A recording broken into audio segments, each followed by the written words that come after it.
Hola amigos de Despierta, este es el tiempo. Estamos una vez más en un programa de Charlando con, y en esta ocasión nos encontramos con Pablo Fioramonti, nuestro amigo del canal Libres Pensadores. Y bueno, hoy vamos a tener una charla bastante amena porque hace unos días atrás estábamos platicando, nosotros platicamos casi todos los días, y en una de esas pláticas estábamos hablando sobre Jesús y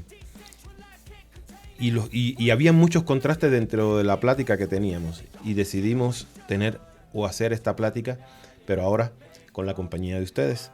Pero antes de continuar, quiero darle la bienvenida a mi amigo Pablo. Pablo, ¿cómo estás? Hola, ¿qué tal, William? Es un gusto estar con ustedes, amigos libres de Despiertas desde el tiempo. Me alegro de estar aquí con ustedes y me siento muy bien. Y este tema es algo polémico, pero vamos a reflexionar un poco también del tema, ¿no es cierto? Gracias por la invitación. Asimismo, fíjate que por eso le estamos poniendo el título que le estamos poniendo, Jesús versus Jesús.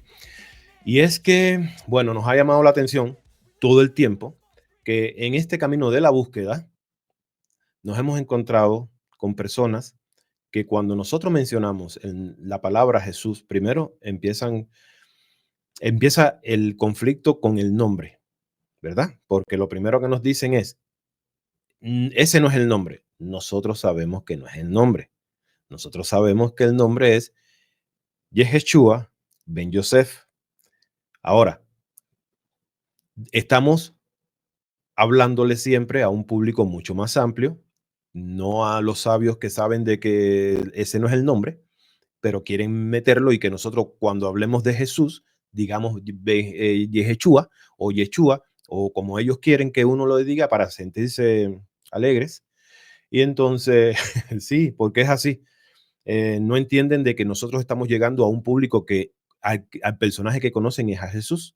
Entonces, bueno, dentro de esta investigación dentro del mundo de la investigación nos encontramos con personas que primero eh, confrontan con el nombre y otros con el personaje, porque claro, encontramos un personaje dentro del documento bíblico que sus características son muy parecidas a personajes mucho más antiguos que ahora soy yo que me miro desfasado, ¿o no? Ok. Encontramos que el personaje que aparece en la Biblia eh, tiene ciertas características muy parecidas a otros personajes de la antigüedad, como lo fue Horus y otros personajes más. Entonces, eh, queremos en esta ocasión traer una charla donde vamos a cuestionar también un poco la figura de ese personaje que nos muestra el documento bíblico y que da muchas dudas, no solamente al buscador, a nosotros como buscadores, sino también a los retractores del personaje de Jesús. Entonces, ¿cómo quieres comenzar bueno, ¿cómo quieres, sí, cómo quieres comenzar la plática? Ya te iba a decir Julio. Ay, disculpa. Bueno, ¿cómo quieres comenzar la plática, Pablo? Bueno, podremos empezar primero. ¿Qué se te viene a la mente, William, cuando te pregunto, cuando te digo la frase, el Jesús de Roma? El Jesús de Roma. Bueno, los historiadores, porque no vamos a hablar ahora en este momento del personaje bíblico, ¿verdad? No es la intención. Pero los historiadores diferencian, y era lo que te comentaba fuera de cámara, diferencian entre Jesús histórico, o sea, el predicador judío del siglo I, allá en Galilea, y que fue ejecutado en Roma, lo diferencian con el Cristo de la fe, desarrollado por aquellas comunidades cristianas posteriores a la presencia de Jesús en la tierra, y que después de su muerte ellos mismos se encargaron de reinterpretar su vida a la luz de las escrituras judías. Y eso hay que dejarlo muy claro. El personaje fue fabricado. No estamos diciendo de que Jesús no haya existido. yo soy de los que cree que Jesús sí existió, pero no de la manera en que nos los han contado. Entonces, como les decía, sus seguidores reinterpretaron su vida basados en las escrituras judías y en las ideas mesiánicas de la época, y de esa manera es que nace la figura del Mesías resucitado, y que poco a poco se universalizó fuera del judaísmo hasta llegar a Roma. Ahora, esto, ¿cómo lo construye Roma a través de, cómo lo construye de una manera doctrinal? Bueno, hay que entender que entre los siglos 2 y 4, la iglesia institucional, o sea, ya estructurada en torno a Roma, Antioquía y Alejandría, definió dogmas y unificó relatos. ¿Escucharon? Unificó relatos. Ok, ok. Seleccionaron de los evangelios gnósticos decenas de textos que son circulantes y que son de origen hebreo y egipcio, creo, más o menos, por ahí, si no estoy equivocado. Entonces, todos estos evangelios gnósticos, hebreos y egipcios, ellos escogieron cuatro solamente. El libro, sí, gnósticos, solo que la iglesia los institucionalizó y ahora son, ¿cómo le llaman? Son inspirados por Dios. Dejaron de ser gnósticos en su Canónicos. momento y son ahora canónicos e inspirados por Dios. Pero el Evangelio de Mateo, de Marcos, de Lucas y de Juan fueron los que ellos utilizaron para hacer el consenso teológico y controlar y el control de la ortodoxia más o menos, pero fueron los que ellos escogieron. Claro que existen más, pero solo convenían estos cuatro porque si das menos información, más te pueden ellos nutrir ¿de qué? De doctrina, ¿verdad? No sé si vamos entendiendo.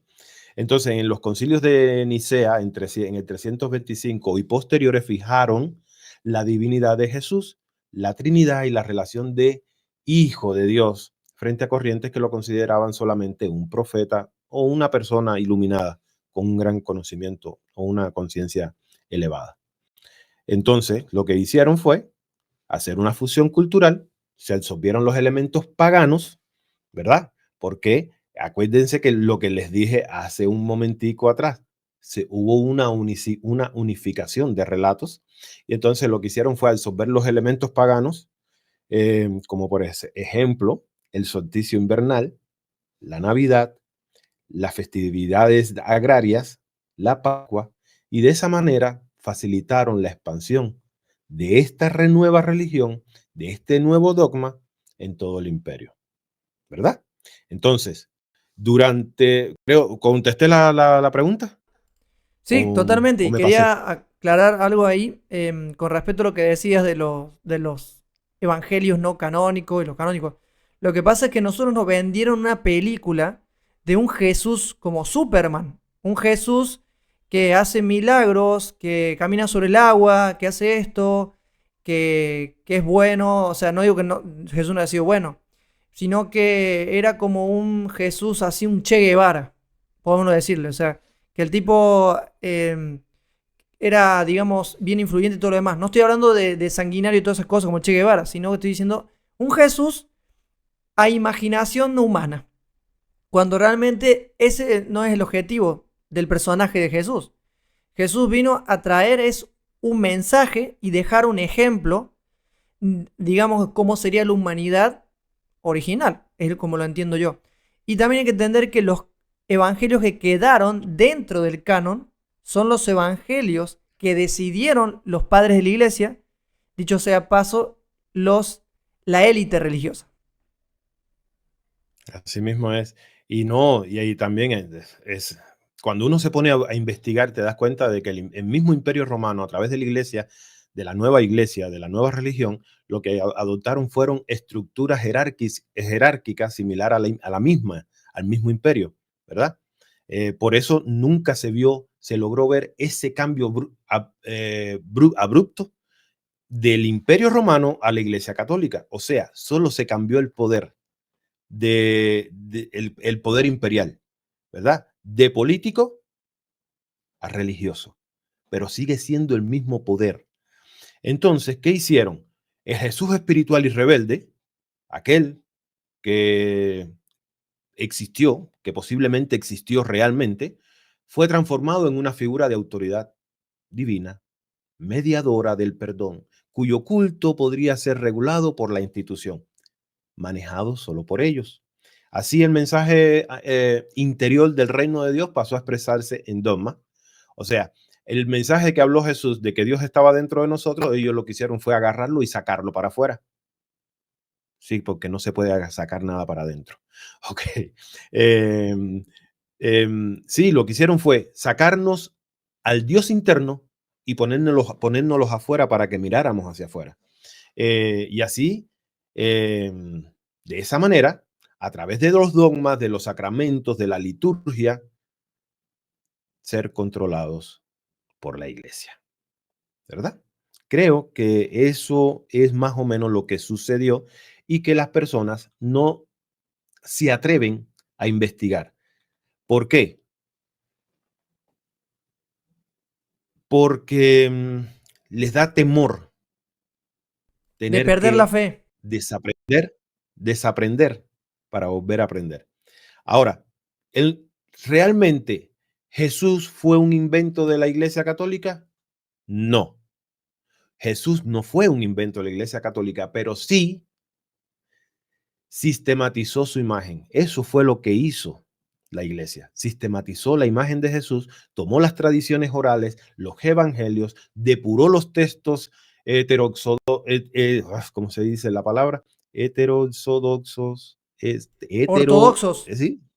Heterodoxos, esa es la palabra, heterodoxos. Definió su naturaleza divina, ¿verdad? En esos concilios que se inventaron y lo convirtió en el centro teológico y político de la nueva religión imperial. Entonces, ¿qué tenemos nosotros en nuestras manos cuando leemos el documento bíblico?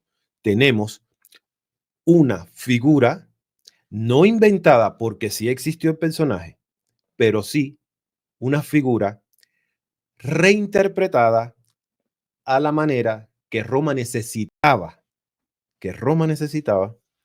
eh, crear para poder controlar a, a las personas porque vieron de que con el imperio estaba en decadencia. Entonces, ellos no querían que el imperio cayera totalmente y la única manera de poderlo salvar fue pasando el poder, creándose una nueva religión y pasando el poder imperial a la nueva religión, que al final sigue siendo lo mismo, solo que de una manera que atrapa a los creyentes, ¿verdad? Y lastimosamente, disculpa, cuando la reforma de Martín Lutero arrastró muchas de esas creencias, muchas de esos dogmas, los arrastró a la otra nueva religión naciente, que sería el protestantismo con todas sus miles de ramas, ¿verdad? Lastimosamente no hubo un cambio, solo otro traspaso y la creación de otra religión. Así es. Y bueno, ¿y qué papel cumple Pablo de Tarso en todo esto? ¿Ayudó a la Iglesia Católica indirectamente en su evolución de pensamiento? ¿O crees que Pablo estaba convencido también de que Jesús era medio como un Dios también? Pablo, en mi opinión, Pablo, consciente o inconscientemente, mm, mm, Pablo tiene algunos aciertos dentro del documento bíblico, ¿verdad? Tiene muchos aciertos, pero no son la mayoría. La mayoría, recordemos de que Pablo, a pesar de haber nacido en lo que hoy conocemos como Turquía y ser romano, era también judío y era un ferviente ortodoxo, creyente ortodoxo de las escrituras judías. Y él es uno de los que mezcla las escrituras judías con el personaje de Jesús, lastimosamente, ¿verdad? En otros aspectos sí tuvo algunos aciertos, como cuando habla ahí frente a los atenienses y les habla del Dios no conocido. Pero, o como cuando tiene algún acierto también ahí cuando dice de que no debemos negar el hospedaje a las personas, porque cualquiera de ellos podría ser un ángel y nosotros no nos daríamos cuenta. Lo que nos da a entender y respalda esta hipótesis que tenemos de que los Elohim, los visitantes, o sea, los Malak o Elohim, son humanos como nosotros. Porque cuando él dice que hay que darles hospedaje a cualquiera porque no sabemos si uno de ellos puede ser un Malak, está diciéndonos de que son tan parecidos a nosotros que nos podemos confundir, ¿verdad? Entonces creo que eso es uno de los aciertos. Pero sí, ¿Y creo que Gálatas? en general, Gálatas, bueno, hace tanto tiempo que dejé de leer el documento bíblico, pero tú, habla un Denuncia poco de Gálatas. bastante lo que es el legalismo y a estos dioses impostores entre códigos, pero como digo yo, él ha evolucionado así como nosotros, en nuestro camino de búsqueda, ha evolucionado su pensamiento. Hablando Ujú, ya mal y pronto de mí, en mi caso, hace un año atrás, yo aún tenía ese Jesús idealizado y hoy en mi investigación y mi avance de búsqueda ya no lo tengo así. Y en el caso de William también. Nosotros venimos del ujú. cristianismo, en mi caso del adventismo, pero ya no lo somos y ya estamos deconstruyendo o destruyendo esa imagen divinizada que nos pintaron de Jesús. Y por eso también el objetivo de esta charla, compartir con ustedes lo que nosotros hemos encontrado, lo que nosotros opinamos y lo que nosotros creemos sobre este asunto. No es necesario que usted crea 100% lo que nosotros decimos, pero sí su deber es investigar y corroborar la información. Ahora sí, continúo. Ujú.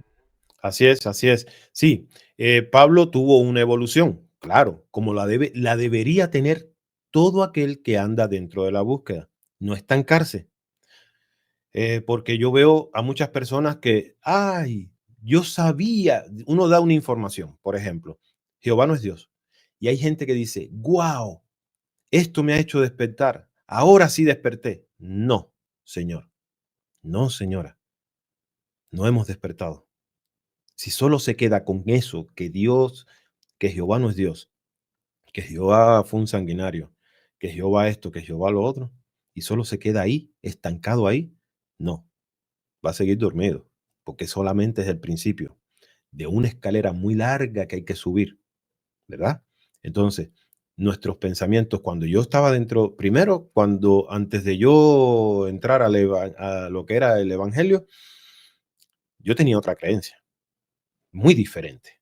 Bueno, ya lo he mencionado en la primera entrevista que me hiciste.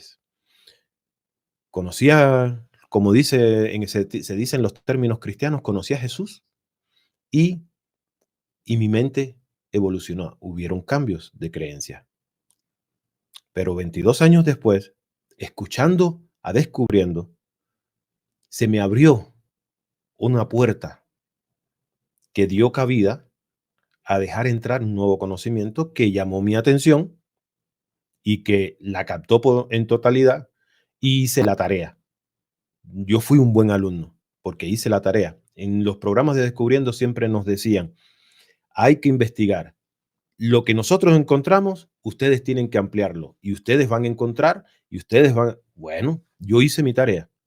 Seguí buscando, seguí buscando, seguí buscando y mientras más buscaba, más encontraba y más cosas me causaban más dudas y más cosas y a más cosas les ponía también empeño de querer saber más.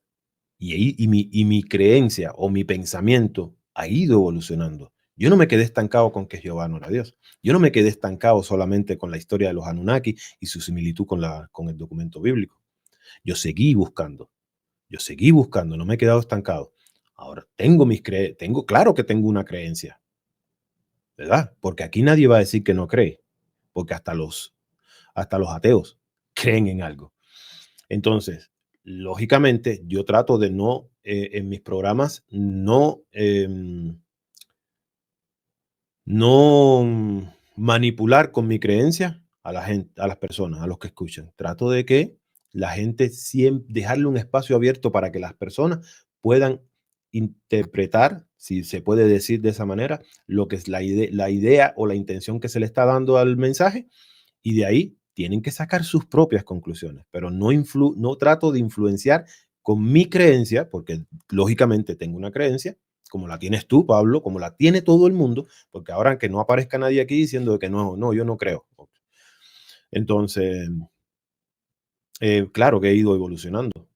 Ahora creo en otras cosas, creo de que, bueno, en mis últimos videos se han visto reflejadas algunas de las teorías o hipótesis de las que estoy hablando, que para mí suenan muy factibles, aunque para otros suenen pendejadas. Entonces, así es, hay que evolucionar como buscadores. Yo lo Con comparo respecto a lo a que estás cuando tú eres... diciendo, disculpa que te Sí, interrumpa, cuando estás diciendo con respecto al tema de la evolución de pensamiento, hay personas, como en mi caso, cuando no me animé a profundizar en el Jesús de la fe y el Jesús histórico, era porque temía, y es algo que lo entiendo, temía perder la fe, no solamente en la persona de Jesús y en su mensaje y todo lo demás, sino en Dios. Porque lamentablemente dentro del cristianismo se lo hace núcleo, o sea, Jesús y Dios son lo se mismo, unifica. se unifican, mejor dicho. Y eso es lo que tiene temor la gente y creo que lo puede entender. Si algunas personas que están viendo este video se toparon acá, ya sean libres pensadores o en Despiertes desde el Tiempo, con este video, es entendible que tengan temor, es entendible que no quieran hacerlo, pero va a llegar un momento que le va a picar la curiosidad y llegará el momento de empezar a buscar y eso no va a quitarle la evidencia de que existe un Dios o un creador, porque lo Así es, tenemos dentro, tenemos una parte de él allí, solamente que no lo hemos así descubierto mismo. algunos y los tenemos como afuera, como decías, la religión se encargó de sacar a Dios de adentro hacia afuera y meterlo en templos y meterlo en autoridades jerárquicas y todo lo demás. Y le fue muy bien. Ujú. Y le fue bien porque les ha servido, porque todavía hay personas ahí adentro defendiendo lo que de verdad es indefendible. Yo comparo la evolución de pensamiento como cuando un, un investigador, supongamos de que tú eres un investigador privado y a ti te contratan para resolver un caso X. Comienzas a investigar y te aparece una pista. Y esta pista te parece muy bien, pero esta pista te lleva a otra. Y esta otra a otra, y a otra, y a otra. Y van cambiando. Cuando llega a ver, cuando viene a ver, hay un momento en que la primera pista te das cuenta de que era una pista falsa, ¿verdad? Pero si tú estuvieras detenido en esa primera pista creyendo de que ahí estaba la verdad, entonces hubiera sido capaz de meter preso a un inocente. Bueno, la evolución de pensamiento es de la misma manera. Te encontraste una pista, encontraste ya de que Jehová no es Dios, pero continúa, porque vas a seguir encontrando. Esa pista te va a llevar a otra, y te va a llevar a otra, y es lo que ha sucedido con nosotros, ¿verdad? No nos quedamos estancados solo. A mí me dio risa un día que escuchando, bueno, me pongo a leer los comentarios, yo siempre leo todos los comentarios, les doy un corazoncito y un me gusta, aunque no los conteste, pero sí les doy a entender a mis seguidores de que estoy pendiente de sus comentarios. Em, Me dio risa alguien que me dijo, William, sigue a tu corazón. Y cuando digo me dio risa, no es burlándome de lo que él me dice, sino de cómo a veces nos estancamos en algo solo porque nos gusta. Me dice, sigue tu corazón, deja de estar hablando de la Matrix, sigue hablando de religión, que ahí te va bien. ¿Me voy a estancar yo porque alguien quiere estar estancado? No, yo voy a seguir evolucionando, ¿verdad? Que a unos no les atraiga, no les resuene, está bien. Esa es la libertad de pensamiento también. Pero no me voy a estancar solo porque a alguien no le cuadre. ¿Entiendes? Y es lo que debemos hacer todos, no estancarnos, sigamos adelante. Una investigación te lleva a otra. Y es lo que ha sucedido. Sucedió con Jesús también, cuando lo agarraron y distorsionaron su figura totalmente, ¿verdad? Hasta crear a un personaje que tiene tantas similitudes con otros dioses y con héroes de la antigüedad, ¿verdad? Que podríamos caer en ese tema para dar respuesta a aquellas personas que ahora, que consten, no, la respuesta que vamos a dar es conforme a nuestro criterio. No significa que sea la verdad absoluta, pero podríamos ir haciendo algunas comparaciones y se van a dar cuenta de que el Jesús que hoy tenemos en esa Biblia es el Jesús inventado por Roma y sacado de mitos de dioses y de héroes de la antigüedad, ¿verdad? Sí, eso fue la culpa también de la religión, de haber idealizado o divinizado a Jesús de Nazaret, o Jesús, el personaje Jesús, y es por eso que muchos investigadores actuales, y en el ámbito de las ciencias bíblicas, niegan a Jesús en su existencia. Por ejemplo, el que conocemos nosotros, el profesor César Silva dice que Jesús es un mito, no existió, que fue una construcción de Pablo de Tarso y que la Iglesia Católica. Pero ¿a qué se debe eso? Bueno, obviamente es una persona muy respetable y se lo respeta su opinión y lo que piensa, pero creo que a veces hace falta ir un poco más allá de lo que se dice establecidamente, no solamente en la religión, sino también en lo que es la ciencia bíblica. Porque hay evidencias históricas que existió un personaje llamado Jesús. Bueno, quizás ni siquiera era llamado Jesús, ¿verdad? Ponele tampoco no se llamaba Jesús. Existió ¿verdad? ¿Verdad? Existió un personaje con características de un nivel elevado de conciencia, que vino y hizo una transformación en el mundo en el que habitaba en ese momento, ¿verdad? Y la información de este personaje fue usada para después construir la figura que hoy tenemos en el libro llamado Sagrado, ¿verdad? Ahora, ¿qué se suele afirmar dentro de este mundo donde hay gente que desvirtúa la figura de Jesús solo porque es comparable con la de otros dioses de otras culturas y la de otros héroes de la antigüedad? Bueno, en la divulgación popular, ya sea documentales, en los memes, en libros no académicos, se repiten paralelos, ¿verdad? Como el nacimiento virginal, el 25 de diciembre, ¿verdad? El, también los 12 discípulos, la muerte, la resurrección al tercer día, los milagros de convertir el agua en vino, títulos como Hijo de Dios, etc. Y todos estos mismos títulos han sido aplicados también a personajes como lo fueron Horus, Mitra, Dionisio, Krishna, Osiris, Atis, Adonis, y luego trasladados a la figura de Jesús. La investigación académica matiza fuertemente de estas afirmaciones y de algunas similitudes que existen a nivel temático y del arquetipo, pero los detalles históricos y rituales suelen no coincidir. Un debate clásico es la idea de que los dioses se mueren y resucitan, hoy vista con mucha cautela en la academia, ¿verdad? Y es que, claro, cuando tú miras y lees la historia de alguno de estos personajes y la comparas con la de Jesús, oh, ahí está el problema. Porque entonces, cuando no se profundiza en la investigación, lo más fácil que hacemos es agarrar y decir, no, esto es un invento, ¿verdad? Esto es un invento más. No, vamos a buscar más, hay que profundizar.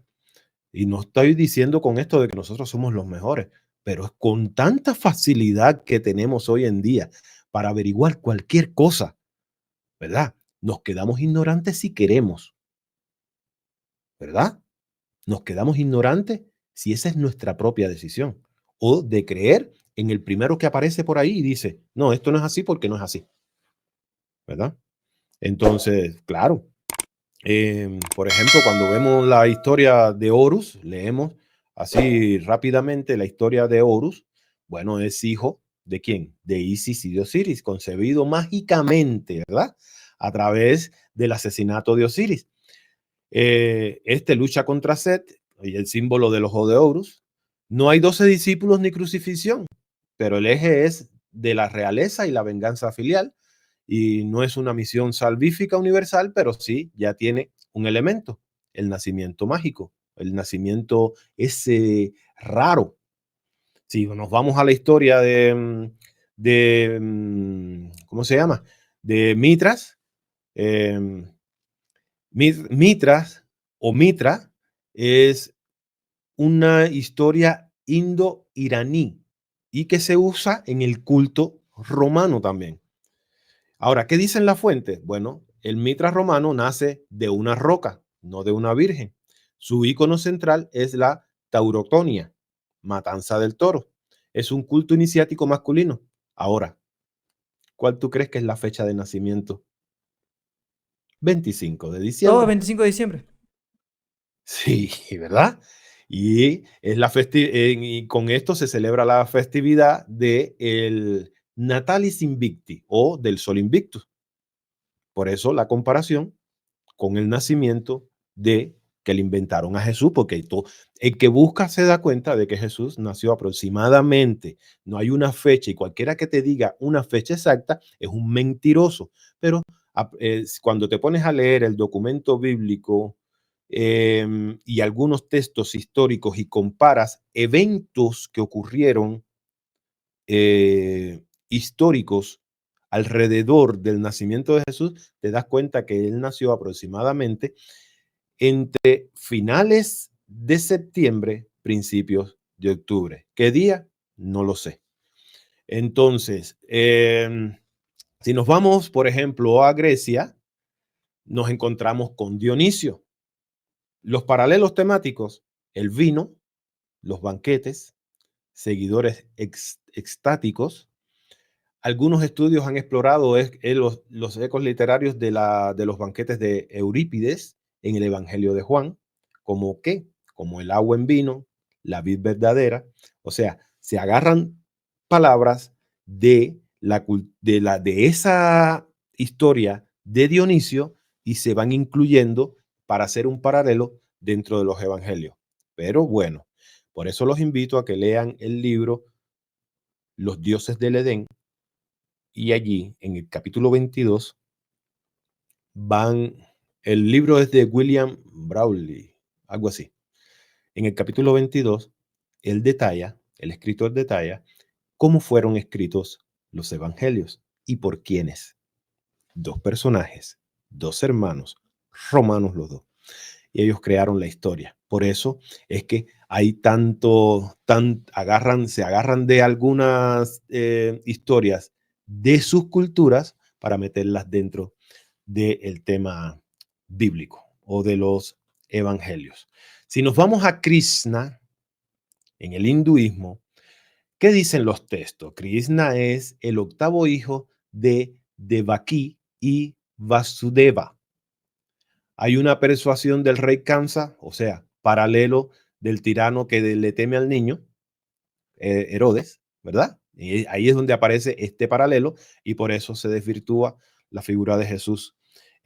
No se trata de un nacimiento virginal, ni hay una crucifixión, y la narrativa y el propósito teológico son distintos, pero hacer la comparación o el paralelo de la persecución de un rey que teme el nacimiento de un niño y lo manda a matar, bueno, ahí aparece también la duda de si Jesús fue un personaje real o no. Nos vamos ahora con lo que podría ser Osiris, allá en el Mediterráneo. Osiris, Atis, Adonis, Dumuzi. Ok, ¿cuál es el debate? Morir y resucitar. Osiris muere y es reensamblado o resucitado por Isis para reinar en el inframundo. No vuelve a la vida terrenal como tal. En el Próximo Oriente hay divinidades con ciclos de muerte y retorno. Por ejemplo, Dumuzi, Melkart, pero la categoría dioses que mueren y resucitan fue criticada por simplistas. Y esta aparece ahí en esas culturas del Mediterráneo, ¿verdad? En cambio, hay algunos casos precristianos auténticos. En conclusión, la academia actual hoy da motivos de muerte y retorno, pero en este aspecto, según ellos, no le da equivalencia, pero sí hay una equivalencia. Cuando tú lees un poco así por encimita las historias de Osiris, Atis y Adonis, ¿verdad? Oye, William, ¿te acuerdas que ayer habíamos platicado un poco acerca de qué otra cosa les convenía a Roma o a la religión en presentar a un Jesús puro, sin mancha, como se dice? Y acá hay un detalle que va a ser polémico, pero una curiosidad, ¿no? El personaje Jesús era soltero, estaba casado, tuvo hijos. ¿Qué hay de cierto en lo que escribe el Código Da Vinci con lo que podría haber pasado realmente con este personaje? ¿Y por qué Roma no quería que esto se supiera?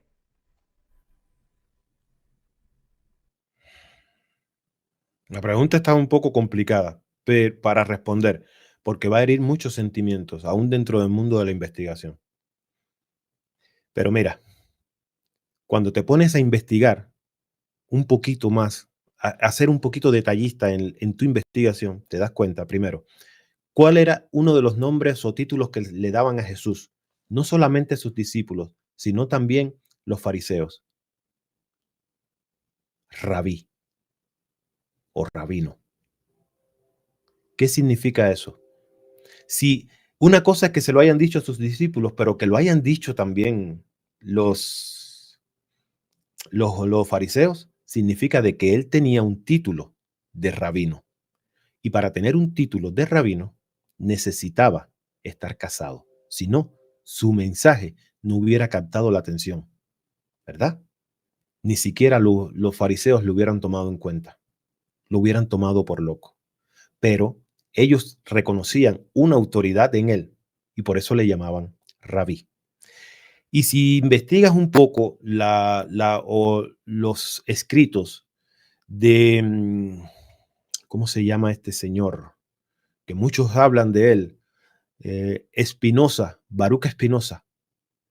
Si investigan un poquito sus o leen un poquito sus libros y van a darse cuenta que sus investigaciones, él encuentra de que sí, Jesús estaba casado. Jesús estaba casado y no estuvo casado solamente con una mujer.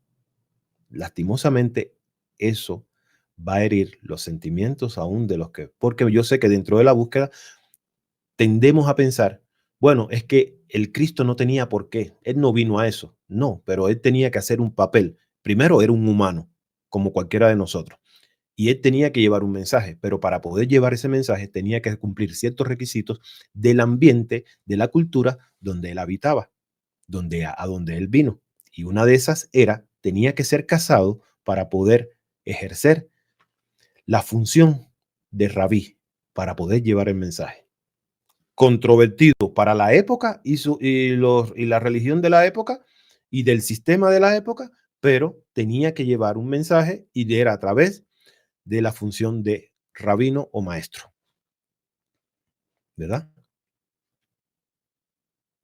¿Quiénes eran las mujeres? Tienen que investigar. No les vamos a hacer tampoco toda la tarea. Pero ahí, si investigan un poquito, van a saber los nombres de las mujeres. Y sí, una de ellas era María Magdalena. Y ahí en el libro apócrifo de Felipe, creo, eh, hay una, hay una controversia ahí porque él dice, ellos en el escrito dice, ¿por qué él la ama más que a todos nosotros? Habla de besos que se daban en la boca, pero la palabra en griega que se utiliza no es un beso normal, como un ósculo santo, no. La palabra es de un beso romántico de una pareja. Pero hay que investigar. No me digas que Tremendo, te quedaste frío. tremendo. Sí, me quedé un poco ahí porque yo he hecho un análisis sobre el Evangelio de Felipe. Bueno, a diferencia de lo que tú me compartes, en mi opinión creo que hay mucho simbolismo en el Evangelio de Felipe. Bueno, en mi opinión, ¿no? Pero bueno, sí, no me Ujú. cierro a investigar con respecto al tema. Y la verdad, yo te hice esta pregunta y la incluí aquí en el programa porque es necesario que nos hagamos esa pregunta y si llega esa información, ¿cómo vamos a reaccionar? Si reaccionamos de manera rechazándola, estamos siendo como la religión. O sea, lo que nos conviene lo aceptamos y lo que no lo rechazamos. Hay que corroborarlo. Ujú. No estoy afirmando que Es pueda ser una corroborarlo, verdad. no nos crean, no nos crean. Y si quieren averiguar un poquitico más, las bodas de Caná, ¿verdad? Las bodas de Caná, ¿quién era el novio? ¿Verdad? Averigüen. El novio era Jesús. El novio era Jesús, pero tienen que investigarlo. No nos crean, no me crean nada. Yo puedo estar hablando tonterías aquí. No me crean nada, pero pueden investigar un poquito y van a darse cuenta. Hay ciertos detalles, por eso hay que leer siempre entre líneas, ¿verdad? Porque, y es que el problema también que tenemos es que habemos muchos que leemos bien y creemos que porque leemos bien debemos leer rápido, porque a la gente queremos sorprender a la gente con nuestra forma de leer. No, hay que leer despacio, respeta las comas, respeta los puntos. Y cuando tú empieces a respetar esas cosas, vas a empezar a leer entre líneas. Te vas a dar cuenta, en las bodas de Caná, ¿por qué María tiene que decirle a Jesús, hey, se acabó el vino? Si Jesús supuestamente era un invitado. No, solamente esa acción se le dice al, al que está al principal de la boda. Y en este caso, el personaje central de la boda era el novio, Jesús. Por eso María llega y le dice, oye, se acabó el vino, ¿qué hacemos?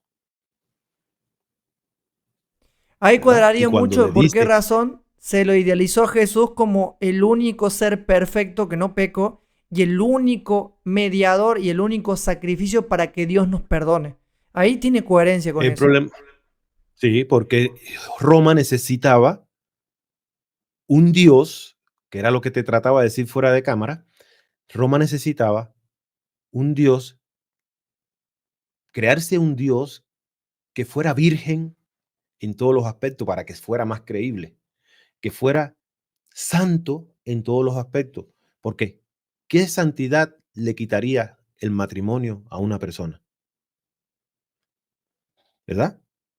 ¿Qué el matrimonio haría perder tu nivel de conciencia o de elevación? ¿Verdad? Pero Roma necesitaba crear una figura que la gente, que fuera impactante para la gente, y lo logró, porque creó a un personaje que, bueno, es lo que tenemos ahí. Y la gente, escuchar una cosa como esta ahorita, yo sé que hasta en el mundo de la búsqueda les remueve el piso, pero es porque no queremos investigar, nos queremos ir a lo simple, ¿verdad? Pero no, hay que hacer corroboraciones, hay que ir a las fuentes, a las fuentes. Los otros días estábamos haciendo un programa con Lili y con Julio en su canal, y yo les decía, no nos conformemos con solamente leer el documento en su traducción. Queremos ir más allá, vayamos a las fuentes. Si, caramba, ya no tenemos la prohibición que teníamos antes. Tenemos ahí las herramientas para... Lo que pasa es que no queremos hacer el trabajo. Queremos que sea otro el que lo haga. Y cuando es otro el que lo hace, entonces lo cuestionamos porque no coincide con nuestra creencia ni lo que dice la traducción. ¿Verdad? Y cuestionamos a la persona. En este momento, en este caso, podrían estarme cuestionando a mí y tienen todo el derecho de hacerlo, pero no se queden con el cuestionamiento. Vayan y busquen, ¿verdad? Cuando María le dice a él, o le dice a la gente, a los que estaban allá atrás repartiendo el vino, le dice, oigan, hagan lo que él les diga. Le está dando es porque el hombre tenía la autoridad en ese momento porque el, era el protagonista de la boda. Él era el protagonista de la boda. Porque de lo contrario, un invitado llegó a las bodas de Caná, un invitado, y da órdenes y hace cambios. ¿Y por qué la gente viene y le pregunta a él? No, no. Hay que investigar un poquito más, aunque nos duela, aunque nos duelan los resultados. Pero al final, entonces, ¿qué Jesús ganó de los dos? Aparentemente. Hay un Jesús verdadero, un Jesús que no vino a fundar ninguna iglesia, ni ninguna religión, ni a pagar pecado. Es un Jesús que yo no, como te dije anteriormente, puede haberse llamado como sea. El nombre no importa, aunque hayan gente que insistan en que sí. Em,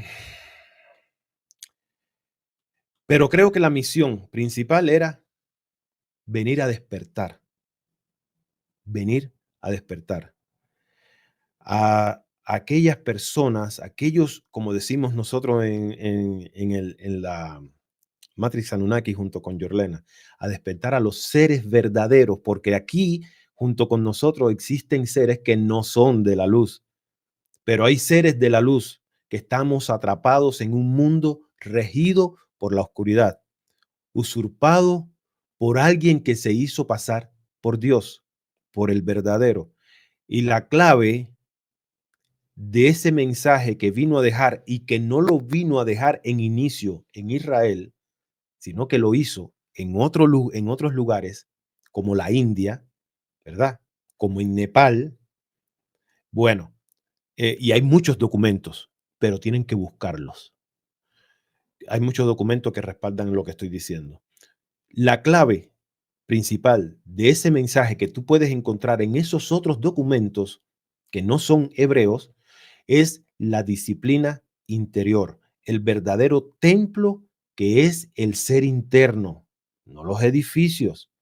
Y la salvación equivale, según lo que enseñaba este personaje en los otros lugares de donde estoy sacando la información, era recordar, recordar el origen divino.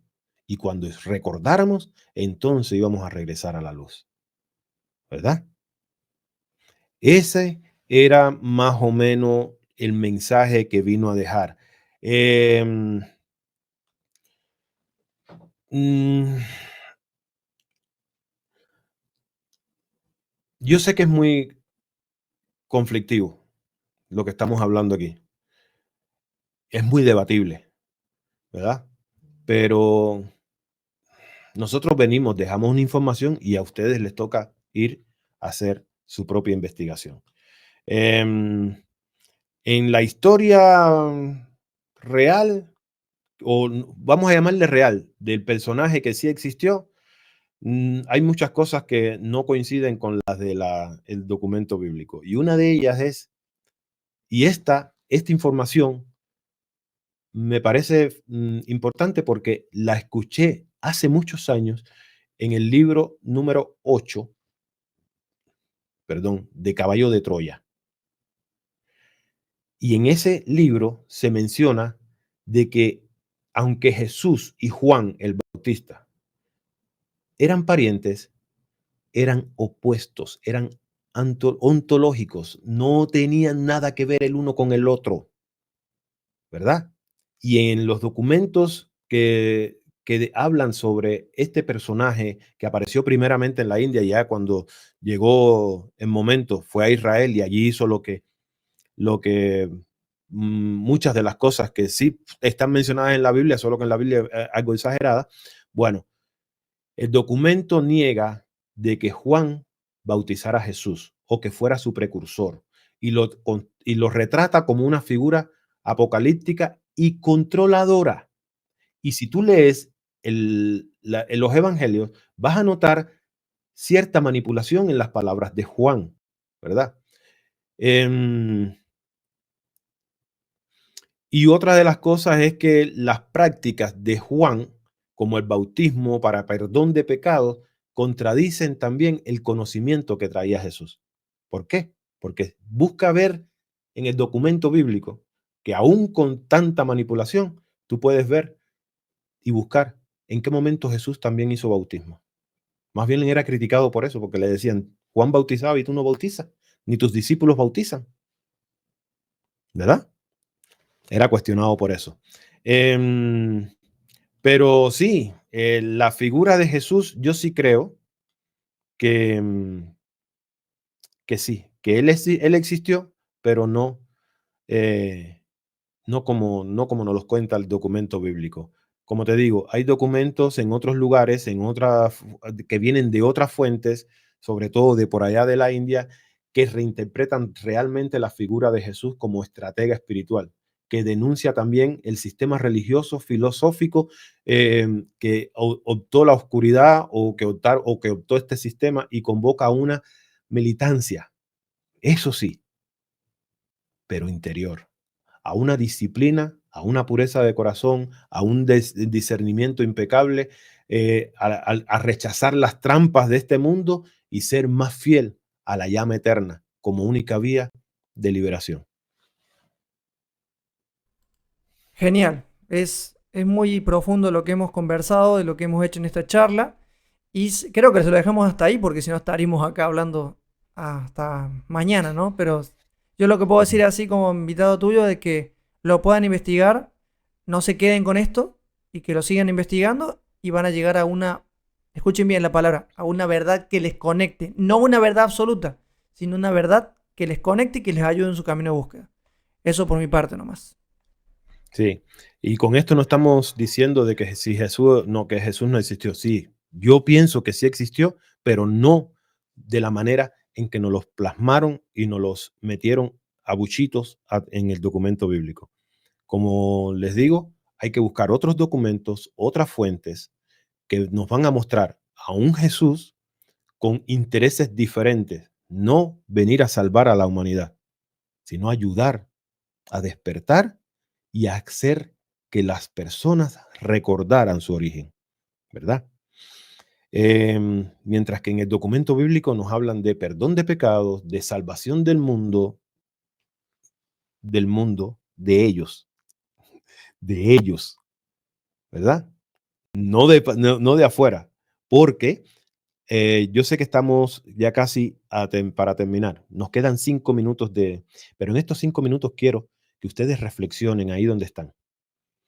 Miren si los evangelios son manipulados y manipulan al pensamiento de la gente. Cuando llega aquella señora y le pide a Jesús, según el documento bíblico, y le pide a Jesús que la sane, él le dice, yo solamente vine a la casa de Israel. ¿Qué significa eso? Dice, sí, pero, y dice, y no se le puede dar el pan de los hijos a los perros, ¿verdad? Y ella le dice, según el documento bíblico, le dice, pero aún los perros comen de la mesa de las migajas de la mesa de su amo. El documento bíblico, yo sé que esto le va a doler mucho, aún también dentro del mundo de la investigación, que usan el documento bíblico como cierto respaldo para sus creencias. El documento bíblico, de Génesis hasta Apocalipsis, está diseñado para ensalzar y elevar a un pueblo. Y según el documento bíblico, Jesús vino a salvar a la humanidad. Pero de ahí. Porque con esa frase que nos metieron ahí, yo solo vine a los hijos de la casa de Israel, con eso te lo está diciendo todo. Manipulación. Es un Jesús fabricado solo para ellos, aunque ellos no crean en él. Pero es un invento de Roma para que al final también terminemos ensalzando a ese pueblo.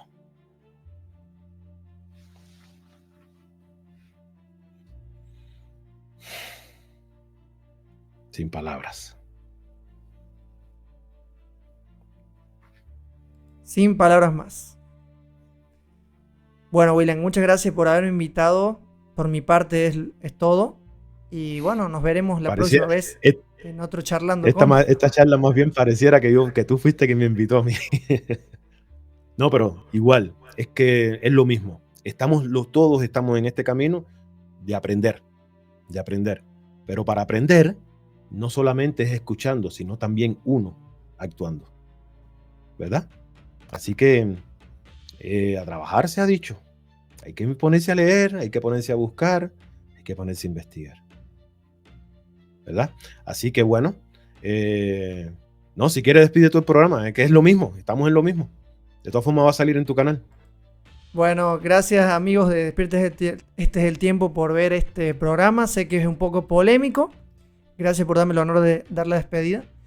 Y bueno, si es que les fue de utilidad este contenido, les agradecemos un like, que compartan este contenido para que llegue a otras audiencias. Y si les gusta el contenido de ambos canales, suscríbanse y activen la campanita para que no se pierdan ninguno de nuestros videos.